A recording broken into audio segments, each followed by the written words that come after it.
Hello everyone, good morning. কেমন আছো সবাই? মুগ্ধতায়ন মি চ্যানেলের নতুন আরও একটি ব্লগে তোমাদের সবাইকে স্বাগত জানাই। আশা রাখছি যে যেখান থেকে আজকে আমার এই ভিডিওটি দেখছো তোমরা সবাই খুব ভালো আছো, এমনকি আমরাও খুব ভালো আছি। আর আজকে হচ্ছে বুধবার, ঘড়িতে বাজে সকাল ওই 8টা মতো। তবে চলো আজকের ব্লগটা আমি এখান থেকে শুরু করলাম তোমাদের সবাইকে সঙ্গে নিয়ে। Good morning. কেন খুলবো? ওটা থাক, খুলে না।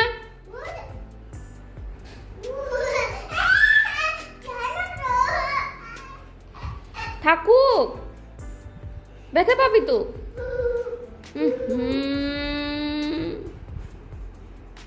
দেখলে চুল চলে এলো এলো।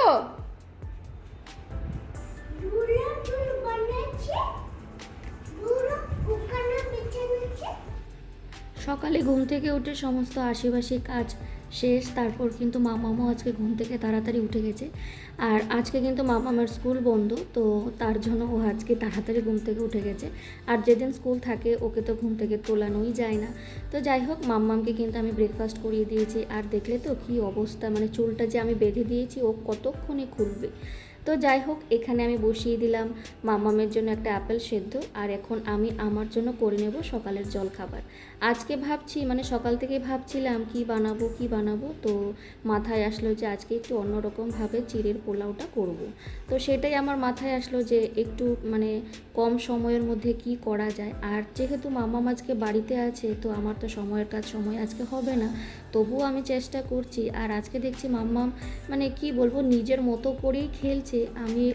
আমি ভেবেছিলাম যে আমাকে খুবই জ্বালাতন করবে, কিন্তু দেখছি না, মেয়ে আমার চুপচাপ ওর পুতুল ওর ডল নিয়ে বসে নিজের মতো করেই খেলছে। হ্যাঁ, যখন যেটা বায়না করছে সেটা তো আমাকে দিতেই হচ্ছে, না হলে তো আর আমাকে কাজ করতেই দেবে না। তো যাই হোক, যেদিন আর কি মামামার স্কুলটা বন্ধ থাকে সেদিন একটু ম্যানেজ করে আমাকে সংসারের কাজ বাজগুলো করতে হয়। আর এই তো তোমরা দেখতেই পেলে যে আমার কিন্তু চিড়ের পোলাওটা একদম রেডি। আর এখন এখানে আমি বসিয়ে দিলাম কচুর মুখি, বা অনেকেও তোমরা বলে থাকো গাঠি কচু। তো সেটাকে না কেটে এখন আমি বসিয়ে দিয়েছি, হালকা একটু শুধু সেদ্ধ করব। আর তারপর কিন্তু আজকে আমি গাঠি কচুর তরকারি করব। আজ সকাল থেকেই দেখছি দিনটা খুব মেঘলা করে আছে। আর আর এখন দেখলাম যে একটু টিপটাপ বৃষ্টিও শুরু হয়ে গেছে। তো যাই হোক, বৃষ্টিটা শুরু হলো, বেশ ভালোই হলো। বৃষ্টিটা দিলে বেশ ভালোই লাগে, কিন্তু এক নাগাতারে যদি রোজ দিতে থাকে না, তাহলে কিন্তু সেটা আর একদমই ভালো লাগে না। তো যাই হোক, বসে পড়লাম মা আর মেয়েতে ব্রেকফাস্ট করতে। আর এখানে একটা দেখতে পাচ্ছ মিষ্টির প্যাকেট, সেটা ওই যে মন্দিরে গিয়েছিলাম সোমবার দিন, তো সেখানে ওই যে মিষ্টি নিয়ে গিয়েছিলাম, সেই প্রসাদটা কিন্তু রয়ে গেছে, সেটা আর খাওয়াই হয়নি, মানে ভুলেই গেছিলাম আর কি। তো ভাবলাম সেটা এখন নিয়ে বসি, তাহলে একটা খেতে পারবো। আর ওই যে মিষ্টি তো সেভাবে আমি খাই না, কিন্তু প্রসাদ সেটা তো ফেলা যাবে না, সেটা তো খেতেই হবে। আর এই যে দেখো, খুব ইয়াম্মি টেস্টি একটা চিড়ের পোলাও আমি বানিয়ে নিলাম, মানে খুব অল্প সময়ের মধ্যে। আর মামাম তো চিড়েটা খাবে না, বা হয়তো ওর যদি ইচ্ছে হয় তাহলে খাবে, আর না হলে বাদামগুলোকে বেছে বেছে খেয়ে নেবে। আর এই তো সকালের ব্রেকফাস্ট সেরে চলে আসলাম দুপুরে রান্নাবান্না করতে। আর এখন এখানে বসিয়ে দিলাম বিট আলু ভাজা। বিট তো সেভাবে খাওয়া হয় না, আর বাড়িতে অনেকগুলো বিট আছে, তো সেগুলোকে যে কিভাবে খাবো। তো ওই যে আমি একটু পেঁয়াজ কাঁচা লঙ্কা আর তেলে একটু কালো জিরে ফোড়ন দিয়ে না বিট আর আলুটাকে ভেজে নিলাম। আর এখানে যতই বৃষ্টি দিক, যতই রোদ না থাকুক, জামা কাপড় কিন্তু আমাকে প্রতিদিন কাচতে হয়। আর বিশেষ করে মামামের জামা কাপড় তো আমাকে কেচে দিতেই হয়। ওর রোজ দুটো তিনটে করে কিন্তু জামা কাপড় বেরোয়। আর এখন যেহেতু স্কুল যাচ্ছে, তো স্কুলের ড্রেস মানে কি বলবো, অনেক কিছুই আমাকে কেচে দিতে হয়। তো আমি তো জামা কাপড়গুলো মেলছি, কিন্তু এটাও ভাবছি যে এখন মানে রোদ তো দূর দূরান্ত, রোদের কোনো দেখাই পাচ্ছি না, কিন্তু এগুলো জামা কাপড় যে কতদিনে শুকাবে তার কোনো ঠিক নেই। মানে বৃষ্টি তো পরপর হয়েই যাচ্ছে, দিয়েই যাচ্ছে আর কি। তো যাই হোক, জামা কাপড়গুলো ওদিকে মেলে দিয়ে এসে না, আর এখন কিন্তু বসিয়ে দিচ্ছি গাঠি কচুর তরকারিটা, যেটা আজকে আমি বানাবো মাছের মাথা দিয়ে। তার আগে আমি কোনোদিনও খাইনি গাঠি কচু মাছের মাথা দিয়ে। তো আজকে ভাবলাম যে মাছের মাথা যখন আছে তো কী দিয়ে বানাবো ভাবতে ভাবতে তো ভাবলাম যে কচুরমুখীটা দিয়েই বানিয়ে ফেলি। আমি কচুরমুখী চিংড়ি মাছ দিয়ে খেয়েছি, তারপর শুটকি মাছ দিয়েও খেয়েছি, যেটা আমার খেতে ভীষণ ভালো লাগে। তো আজকে ভাবলাম যে একটু মাছের মাথা দিয়ে একটু ট্রাই করি কেমন লাগে খেতে। নিত্য নতুন রান্না করা বা খাওয়া দেখবে মানে একটু কিন্তু এসব কিন্তু করতে বেশ ভালোই লাগে। আর সব কিছুই আমার মনে হয় একটু খেয়ে দেখা উচিত যে কোনটার মধ্যে কোনটা বেশি টেস্ট। তো যাই হোক, আমার কিন্তু ওখানে বিট আলু ভাজাটাও হয়ে গেছে, আর তার সঙ্গে বসিয়ে দিলাম এখন ভাত। আর রান্নার পর দেখবে রান্না করতে করতে মানে অনেক বাসন কোসন জমা হয়, তো ভাবলাম সেগুলোকে এখন আমি ধুয়ে নিই। আর ওই যে মামামকে দেখো চলে এসেছে একটা বেলুন নিয়ে, হাতেও দেখতে পাচ্ছ একটা বেলুন। তো সব কাজ বাজ সেরে না এখন ওর ওই বেলুনটাকে একটু ফুলিয়ে দিতে হবে আর কি। তো কিছু করার নেই, এখন ভাবছি ওই বাসনগুলোকে ধুয়ে মেজে নিয়ে তারপর আমি ওর এই বেলুনটাকে একটু ফুলিয়ে দেবো। এই মুহূর্তে তোমরা যারা যারা আমার এই ভিডিওর সঙ্গে জুড়ে আছো তোমাদের সবাইকে অসংখ্য ধন্যবাদ। প্লিজ আমার ভিডিওটিতে একটি করে লাইক দিয়ে দিও। তোমাদের একটা লাইক আমার এই ভিডিওটি আরও অনেকের কাছে পৌঁছে দিতে সাহায্য করবে। আর তুমি যদি আজকে নতুন বন্ধু হয়ে থাকো, আজকে প্রথম দেখছো আমার এই ভিডিওটি, তাহলে আমি বলবো ছেড়ে যাওয়ার আগে আমার এই ছোট্ট চ্যানেলটিকে সাবস্ক্রাইবও করে রাখতে পারো। আর যারা যারা অলরেডি এই কাজটা করে দিয়েছো তাদেরকে অসংখ্য ধন্যবাদ। আর এই তো দেখো গাঠি কচুতে আমি খুব একটা বেশি মশলা দিলাম না, আর এমন কচুতে খুব একটা বেশি মশলার প্রয়োজন হয় না।